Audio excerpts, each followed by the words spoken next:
Bonjour. La figure du père Cyril Argenti, moine dans la ville, une des figures marquantes de l'orthodoxie à Marseille et en France au XXe siècle, est au cœur du thème de notre émission, et ce, à l'occasion de la publication de l'ouvrage « Une soutane à mobilette » aux éditions Salvator, collection Voix de l'orthodoxie. Pour en parler, je reçois Olga Loski, doctorante en théologie de la liturgie et auteure de plusieurs romans et biographies. L'entretien sera précédé du traditionnel journal de l'orthodoxie et des publications et sera suivi à l'occasion de la réouverture de la cathédrale Notre-Dame de Paris d'une vidéo de l'entretien accordé à Catéo par le métropolite Joseph, évêque titulaire de la métropole orthodoxe roumaine d'Europe occidentale et méridionale. Et maintenant, les nouvelles du monde orthodoxe.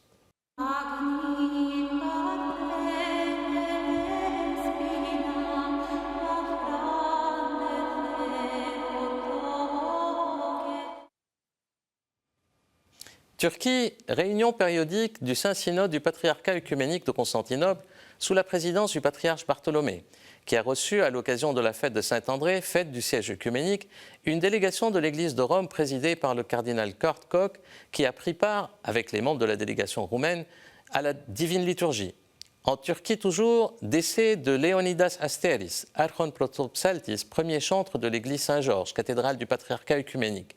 Le patriarche Bartholomée a pris part aux obsèques qui ont eu lieu en cette église le 6 décembre, qu'il a servi depuis plusieurs décennies. À Athènes, visite du patriarche œcuménique Bartholomée en Grèce et rencontre avec le Premier ministre Mitsotakis. Le patriarche visitait la Grèce pour participer à la grande conférence internationale organisée par l'Université d'Athènes ayant pour thème la théologie orthodoxe chrétienne au XXIe siècle, dont la séance inaugurale a été présidée par le patriarche Bartholomée et la présidente grecque, Madame Ekaterini Sakellalaropoulos.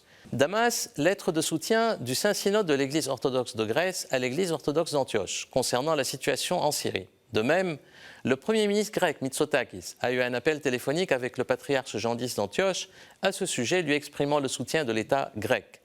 À Jérusalem, commémoration du 19e anniversaire de l'intronisation du patriarche Théophilos sur le trône du patriarcat de Jérusalem. Serbie, visite à Paris du patriarche serbe Porphyrios pour l'inauguration d'une exposition au palais de l'UNESCO sur les sanctuaires des Serbes du Kosovo.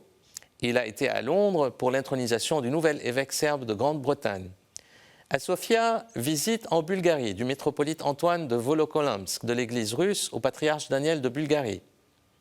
Au Sinaï en Égypte, visite de l'archevêque de Chypre, Géorgios, au monastère Sainte-Catherine et célébration avec l'évêque du lieu, Damien, à l'occasion de la fête de la Sainte-Catherine. Ce monastère est un des plus anciens monastères orthodoxes qui remonte au 5e siècle. Il contient dans ses murs une des plus grandes bibliothèques anciennes du monde, ainsi que le célèbre buisson ardent. En Pologne, célébration du centenaire de l'autocéphalie de l'Église de Pologne. À Rome, un accord de coopération a été conclu entre l'Église orthodoxe et le Collège grégorien de Rome portant sur la musique byzantine et la musique liturgique ancienne. À Paris, réunion périodique de l'Assemblée des évêques orthodoxes de France, et toujours en France, participation du métropolite Démétrios de France avec les coprésidents du CCF, le Conseil d'Église chrétienne, à la Journée mondiale de l'abolition de l'esclavage. En France toujours, participation de Maître Sabat à la journée de la laïcité le 9 décembre dernier, dans le cadre de la journée d'échange entre les responsables de culte en France et les élèves du collège Corot au Laurency. À Paris toujours, une exposition d'icônes brodées a eu lieu fin novembre à Paris. À Paris toujours, une conférence sur l'itinéraire du métropolite Meletios de France, premier évêque fondateur de la métropole grecque de France, et ce dans le cadre des rencontres de la cathédrale Saint-Stéphane. À Paris, toujours, colloque international organisé par l'Institut de théologie orthodoxe Saint-Serge et l'Université de Strasbourg sur le thème du Saint-Esprit. Pour les publications, une conférence de Jean-Claude Larcher a été donnée à Athènes, portant sur le thème de son dernier ouvrage, La théorie du genre contre le genre humain. Publication toujours, le cercle des byzantinistes, ou comment les bibliothécaires, les savants et les voyageurs inventèrent Byzance, du XVIe siècle au XIXe siècle, aux éditions Les Belles Lettres de Anne-Marie Chény, qui sera mon invité en janvier. Théologie orthodoxe dogmatique de Dimitru Stalinoé aux éditions Cerf et Apostolia, et enfin un calendrier de l'Avent orthodoxe illustré en français et en roumain, une première. Et maintenant, le grand entretien.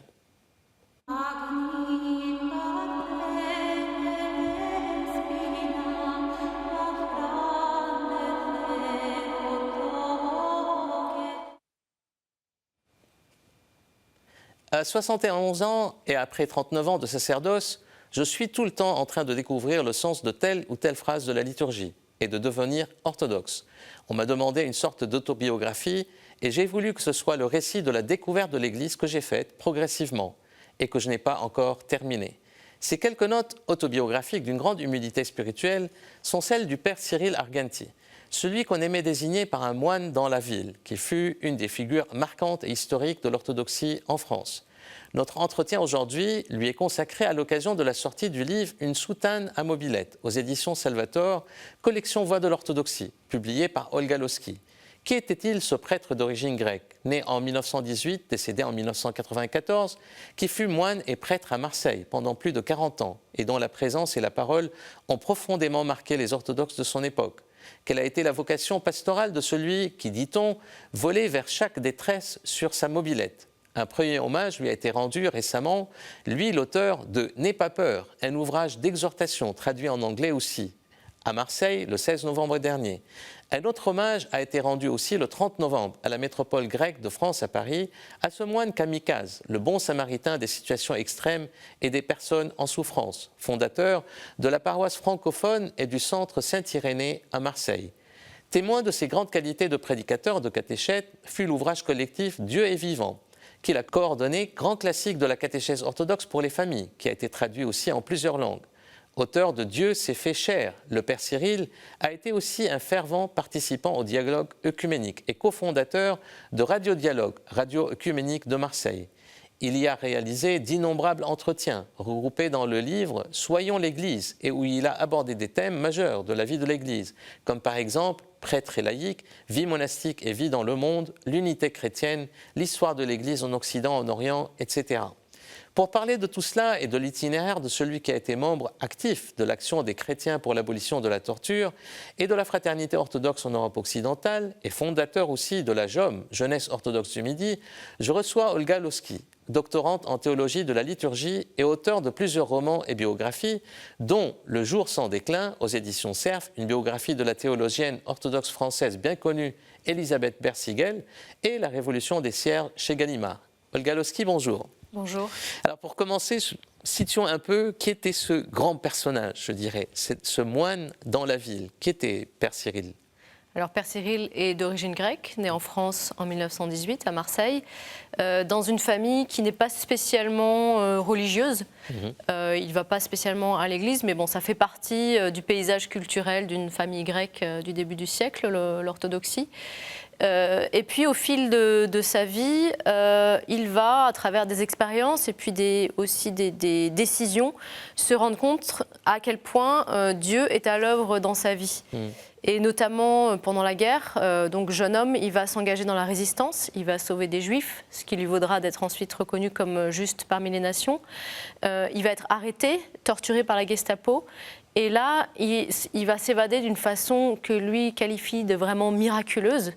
Et cette expérience va vraiment être fondatrice pour lui. C'est comme une expérience de mort-résurrection qui va lui donner une confiance et une foi inébranlable dans la présence de Dieu dans sa vie. Et à partir de là, donc le jeune Cyril va décider de devenir prêtre pour pouvoir consacrer sa vie aux autres. Il fait ses études de théologie à Athènes. Il est ordonné prêtre en 1950. Tout de suite, il devient prêtre à Marseille. Et donc là, à Marseille, dans sa ville natale, pendant près de 50 ans, il va exercer son ministère pastoral. Et il vient d'une famille aisée aussi, il faut le dire. Il vient d'une famille très riche. Et il a laissé un peu une partie de sa fortune, je dirais, dans les œuvres un peu caritatives qu'il a fondées. On en parlera. Il a consacré tout son héritage à ses œuvres. D'accord. C'est un peu comme Saint Basile qui avait aussi oui, il y a quelque chose de cet ordre-là. mis sa fortune un peu pour mettre en place les basiliades, ce monachisme dans la ville, que aussi a perpétué le moine Cyril et le prêtre Cyril Argenti. Oui, après, le père Cyril n'a pas fondé un monastère dans la ville, mais il avait cette exigence de la vocation monastique qu'il combinait avec une vie au cœur du monde pour être au service de chacun. C'est ça, oui. Alors on dit de lui, comme je l'ai dit, en fait, que c'est un moine un peu dans la ville, mais bon, on dit aussi que c'est un prêtre kamikaze, comme je l'ai dit. C'est-à-dire il volait vraiment au secours des personnes les plus en rupture, en souffrance. Et donc, il était toujours à l'affût, je dirais, de situations pour sauver des personnes. Un peu comme le bon samaritain qui s'arrête à chaque détresse. Alors, comment était un peu cette vocation pastorale du Père Cyril et puis sa vocation aussi caritative? Comment elle s'est développée? Alors, le Père Cyril avait cette faculté de voir vraiment en chaque personne l'image du Christ et de s'arrêter à la détresse de chacun ou aux besoins de chacun. Et en fait, toute sa vie pastorale a été tissée par ces rencontres où il se mettait vraiment au service des besoins, que ce soit les sans-abri qu'il logeait un moment dans son église, que ce soit les prostituées, que ce soit les prisonniers. Il a passé beaucoup de temps en prison à visiter les prisonniers. Il a notamment accompagné un condamné à mort, que ce soit également les personnes âgées, également les enfants. Voilà, il se mettait au service des besoins de chacun. Et pas simplement comme ça d'une façon quotidienne au coup par coup, mais il a aussi bâti une œuvre, c'est-à-dire qu'il a notamment fondé une maison de retraite pour les personnes âgées dans cette maison de retraite il a investi sa fortune, son héritage. Il a fondé un mouvement de jeunesse, la jeunesse orthodoxe du Midi. Donc il a créé aussi des structures pérennes qui permettaient d'exercer cette vocation pastorale. Il a également créé le centre Saint-Irénée. Saint-Irénée, qui fonctionne toujours, qui fonctionne toujours, tout à fait, qui est donc une paroisse orthodoxe francophone, la première paroisse francophone à Marseille, et qui aussi, Père Cyril voyait ce centre Saint-Irénée également comme un centre caritatif. Il y avait un vestiaire pour les sans-abri, lui-même hébergeait des sans-abri dans le centre. Donc voilà, c'était vraiment le cœur de son rayonnement, de son action pastorale. Alors, il voyait beaucoup, je dirais, dans l'Église orthodoxe, dans la projection de l'Église orthodoxe et des communautés orthodoxes en France au 19e et 20e siècle, un peu comme un jeu de la Providence. Il aimait bien parler un peu de cela. Et que l'Église locale orthodoxe ici, c'est un peu la continuation de l'Église des Gaules. Il avait aussi, notamment à travers la célébration en français, c'était un des précurseurs, je dirais, un des premiers. Oui. Même si en 1925, il y avait... Oui, il y avait eu des prémices, mais c'est vrai que lui a vraiment joué un rôle central pour la promotion de la francophonie dans l'orthodoxie. Et des célébrations en français. Oui, ça a été une des figures principales de ce combat. Alors, il avait un vrai charisme de la parole. Je veux dire, nous, on l'écoutait souvent quand il venait sur Paris à la formation théologique des jeunes, à la FTJ, au début des années 90. Il avait une relation très spéciale avec les jeunes aussi. En fait, il avait, malgré le fait que c'était une personne très âgée aussi, dans les années, début des années 90. Comment il s'est développé un peu ce charisme de la parole? Qu'est-ce qu'on peut dire? Bien sûr, il était un grand catéchète et un grand prédicateur aussi. Et son expérience sur Radio Dialogue, est-ce qu'on peut dire un mot là-dessus? Oui, alors Père Cyril voyait vraiment sa vocation comme annoncer l'Évangile. C'est ça. Souvent dans ses lettres, dans ses écrits, il a des accents comme ça très pauliniens. Il est un apôtre, il se voit comme un apôtre, donc il a vraiment ce charisme et cette mission d'annoncer l'Évangile, de prêcher le Christ. Et ça, il va l'ancrer dans une solide formation théologique. Et à partir de cette formation-là, il va trouver les mots pour aller vraiment parler aux gens qui sont en face de lui. Et je pense que cette faculté missionnaire, ça lui vient vraiment de son vécu. Par exemple, il sait expliquer la Trinité en des termes simples. Et ça, c'est non seulement parce qu'il a étudié en profondeur du point de vue théologique la Trinité, mais c'est surtout parce qu'en fait, lui vit l'expérience de l'amour trinitaire. Et donc, à partir de là, il va pouvoir vraiment en parler de façon convaincante. Et à la limite, c'est plus par sa façon d'être que par ses paroles que Père Cyril va prêcher. Il y a notamment une anecdote où des jeunes autour de Père Cyril vont dans un bar pour attendre Père Cyril après la liturgie. Et dans ce bar, il y a des prostituées. Et les jeunes se disent « Ah, nous allons convertir les prostituées ». Mais qui commencent à leur parler de Jésus-Christ, ça fait un flop. Et là, Père Cyril arrive et une des prostituées moqueuses lui demande « Et alors, le Christ, c'est qui ?»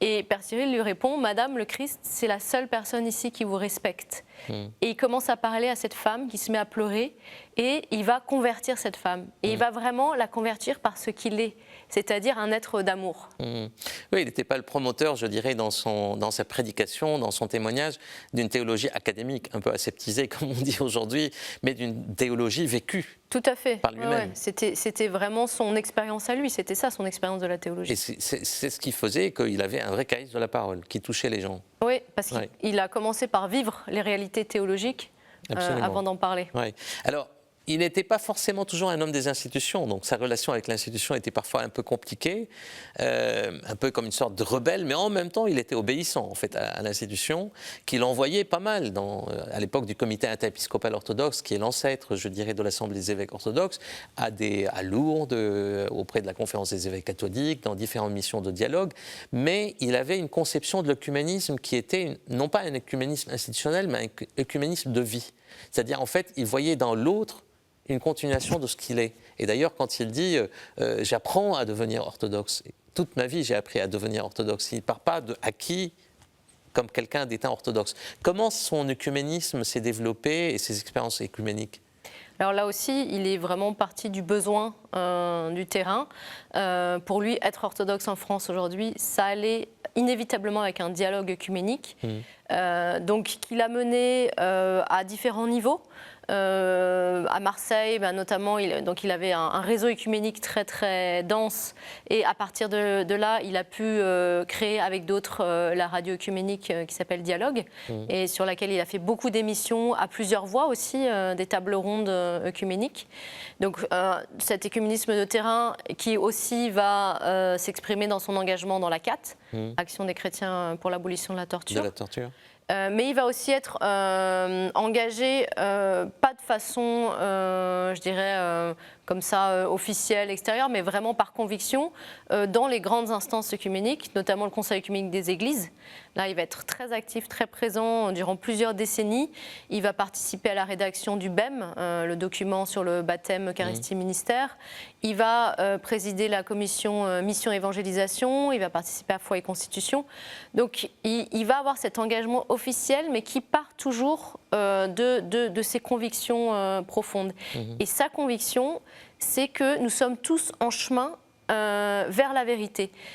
Donc il n'est pas en train de défendre une identité confessionnelle orthodoxe, il ressent vraiment cette dynamique commune pour faire ensemble l'Église. Et c'est pour ça qu'il peut dire à la fin de sa vie « je suis toujours en train de devenir orthodoxe ». Et je crois que vraiment avec le Père Cyril, il y a eu cet infléchissement d'une conception identitaire de la confession chrétienne vers quelque chose de beaucoup plus dynamique qui est cette quête commune de la vérité, sans relativisme doctrinal. Le Père Cyril était quelqu'un d'extrêmement carré, extrêmement clair, parfois même intransigeant sur ses convictions. Oui, il y a une radicalité aimante en fait dans sa façon de présenter les choses qui était accessible aux autres parce qu'elle était authentique. Exactement, il était il pouvait être très coupant, mais ça c'était très apprécié finalement dans les milieux œcuméniques parce qu'il y avait un vrai dialogue possible et un dialogue, là encore, fondé sur l'amour. Oui, c'est le dialogue de l'agapé et de la vérité en même temps. En fait, c'est un peu le tome de l'agapé entre Athénagoras et Paul VI. Alors aussi, auprès des jeunes, il avait un ministère très très important. J'ai mentionné la FTJ, où il était souvent invité au début des années 90. On avait toujours en fait cette crainte en fait que quelque chose du bon samaritain ne l'empêche de prendre son train. Et Père Yannick Prévost qui m'a raconté comment une fois, en fait, il était attendu à Pomerol, où il a tardé à venir parce qu'il a trouvé, en fait, sur le bon chemin. Donc, comment, en fait, avec les jeunes, il se prenait ? Parce qu'il y avait, moi, je l'ai senti, au début des années 90, il y avait cette vraie relation spéciale. Est-ce qu'aujourd'hui, il y a une continuation, en fait, de cette façon de faire, de ce discours est-ce que ça existe encore, en fait, dans l'Église, cette façon simple, claire et bien trempée, je dirais, de parler aux jeunes? C'est vrai que c'était très particulier à Père Cyril parce qu'il avait cet ancrage dans son vécu, donc il pouvait présenter l'Église comme quelque chose qui n'était pas un carcan moral, Oui. mais vraiment une réalité au service de la rencontre de chacun avec le Seigneur. Et ça, je pense que c'était ça qui était très apprécié des jeunes, ça leur parlait vraiment au cœur, et notamment tout le combat de Père Cyril pour la francophonie entre dans ce cadre-là. Il ne fait pas ce combat par idéologie, c'est vraiment pour rendre accessible la richesse de l'Église. C'est une dimension pastorale essentielle pour lui. Ouais. Et ça, c'était vraiment au cœur de sa personnalité.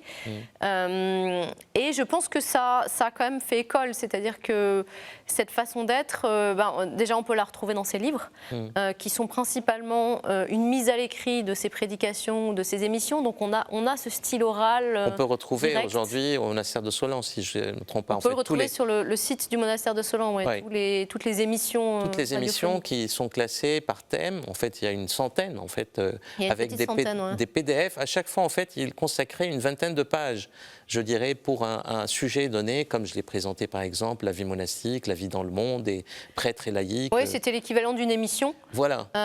Et ça fait donc un ensemble cohérent. Il y a d'ailleurs notamment encore des éditions inédites, des émissions inédites qu'on espère pouvoir publier. Comment son héritage se perpétue aujourd'hui? Il y a un site qui est dédié au Père Cyril? Il n'y a pas un site spécifique, mais il y a plusieurs choses, plusieurs éléments, principalement les ouvrages qui ont été tirés des émissions ou de ces articles.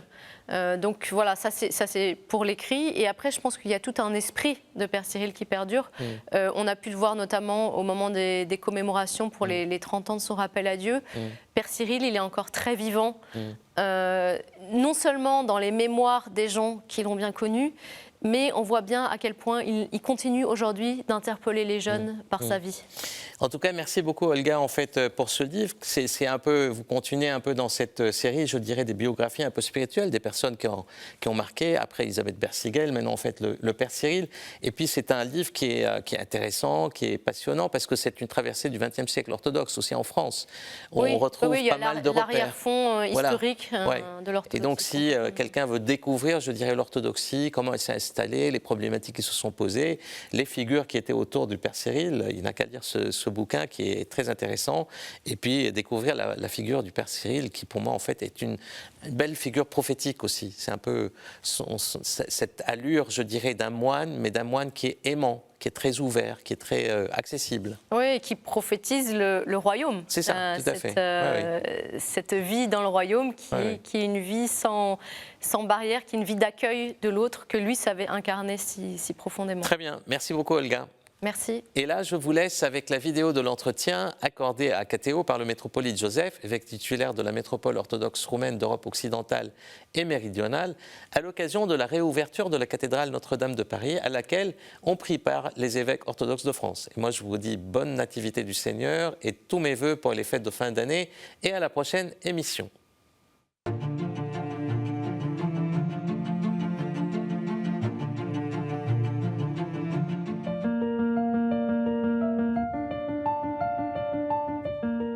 La cathédrale Notre-Dame, comme le nom le dit, c'est une cathédrale dédiée à la Vierge Marie, à la Mère de Dieu. Pour nous, les orthodoxes qui vivons dans le quartier latin, c'est un moment extraordinaire puisque nous vénérons tous la Vierge Marie, Notre-Dame, et nous la prions pour protéger la ville de Paris et toute la France.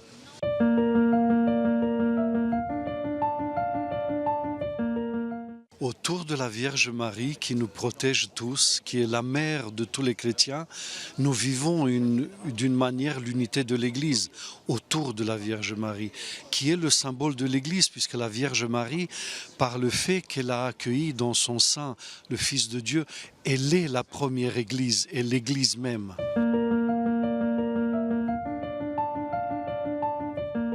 Dans le cœur des chrétiens, je souhaiterais que ça les pousse encore à plus d'unité entre eux, à plus de prières pour le monde, à plus de solidarité avec ceux qui sont dans la souffrance, ceux qui sont touchés par les guerres, les maladies, les famines dans le monde.